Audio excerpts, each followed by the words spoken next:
Brought to you by TechnoSpark 20 series smartphones. I'm superhuman.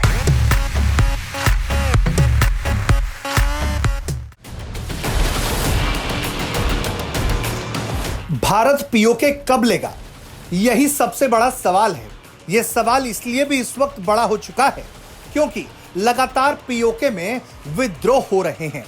तस्वीरें दुनिया देख रही है कि कैसे पीओके का हर बाशिंदा सड़कों पर उतर आया है और पाकिस्तानी पुलिस पाकिस्तानी सेना के खिलाफ खुलकर आवाज उठा रहा है, उनके दमनकारी फैसलों का विरोध कर रहा है।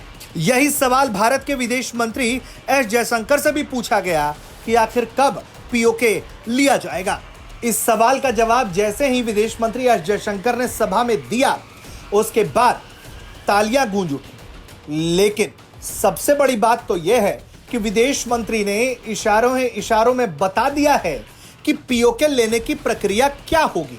और अब आपको हम सुनवाने जा रहे हैं वो बयान जिसमें भारत के विदेश मंत्री बता रहे हैं कैसे पीओके को भारत में सम्मिलित कराने की प्रक्रिया पूरी की जा सकती है। सुनिए उन्होंने क्या कुछ कहा है। 370 was abrogated and settled. Actually, I didn't even see much of a POK debate in this country. There was a time in the 1990s when it was a big issue, and there was actually a parliament resolution that all the parties agreed. But then again, it kind of went into a kind of dormancy out there. So I would say today the fact that there is much sharper awareness, even in public opinion, about POK is something which is very welcome. For us, the initial goal was first to deal with the 370 issue.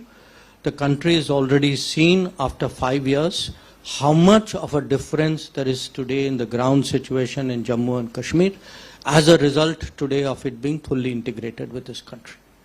So that part is integrated. There is the other part. So watch part 2 of the series. तो जिस अंदाज में उन्होंने ये बता दिया है PoK लेने की प्रक्रिया क्या रहेगी, यानी कि 370 तो पहला स्टेप था।